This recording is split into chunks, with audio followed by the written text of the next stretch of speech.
Ya, terima kasih pemirsa, Anda masih menyaksikan program iNews Jabar, dan di segmen kali ini kita masih berbincang bersama Teh Tata, ahli gizi dari Klinik Perisai Husada, Jalan Halmahera nomor 8 Bandung. Tadi menarik sekali perbincangan kita di segmen sebelumnya bahwa banyak sekali alternatif untuk menjaga badan agar tetap segar dan juga bugar ya. Namun pasti ada beberapa golongan orang yang tidak diperbolehkan untuk puasa ya Teh Tata. Itu sebetulnya siapa saja yang sebetulnya tidak diperbolehkan untuk puasa? Iya. Jadi ada beberapa yang perlu kita perhatikan, terutama bagi pasien-pasien diabetes. Ya, jadi pasien-pasien diabetes dengan kadar gula darah yang belum terkontrol. Jadi itu juga akan berpengaruh terhadap kadar gula darahnya, ya. Karena diharapkan bagi pasien diabetes yang gula darahnya normal atau sudah contohnya misalnya pasien diabetes yang udah lama, dia kadar gula darahnya misalnya 160, 170 ataupun 180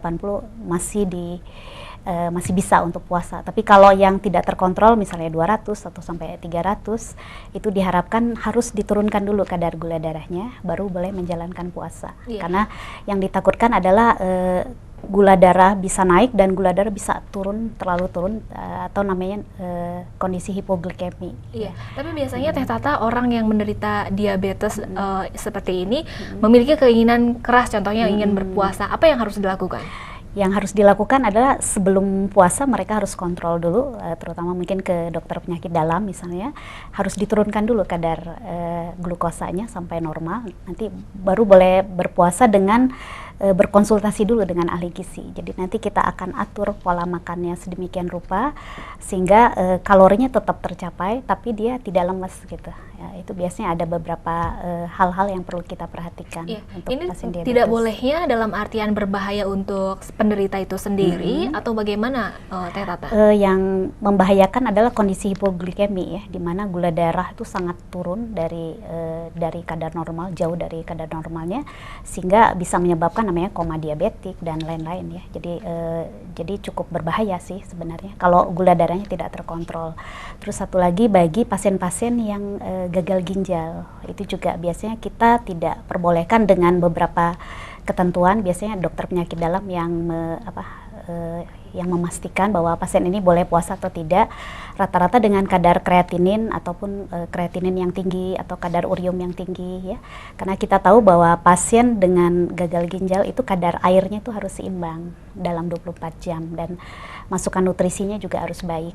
Karena mereka tidak boleh lebih dari 3 atau 4 jam tuh kosong dengan air dan dengan makanan gitu. Ya, alangkah baiknya untuk mereka yang menderita beberapa penyakit tersebut untuk kontrol terlebih dahulu mungkin kepada dokter ya. Iya, jadi harus ke dokter dulu, terutama dokter penyakit dalam, dan harus ditanyakan apakah dengan jadi medical check up dulu sebenarnya. Jadi apakah ini bisa berpuasa atau tidak gitu ya. Nanti kalau memang boleh berpuasa, biasanya dokter penyakit dalam pun mengkonsulkan ke ahli gizi untuk mengatur nutrisinya. Jadi walaupun berpuasa tetap aturan nutrisinya ada gitu. Iya. Lalu bagaimana untuk wanita hamil dan juga menyusui Teh Tata? Apakah ini diperbolehkan untuk puasa? Iya. Untuk wanita hamil sebenarnya dengan ada beberapa kondisi yang perlu kita perhatikan, terutama hamil itu jangan hamil muda gitu ya, diharapkan. Kalau hamil muda justru tidak boleh ya? Karena kondisinya biasanya pada saat hamil muda tuh mereka tubuh metaboliknya juga belum seimbang, kemudian juga daya tahannya juga biasanya tidak terlalu bagus ya, karena biasanya masih ada mual, masih ada muntah, dan kadang-kadang juga ada beberapa masalah karena belum stabil gitu, dan diperlukan cairan yang lebih banyak pada saat hamil muda.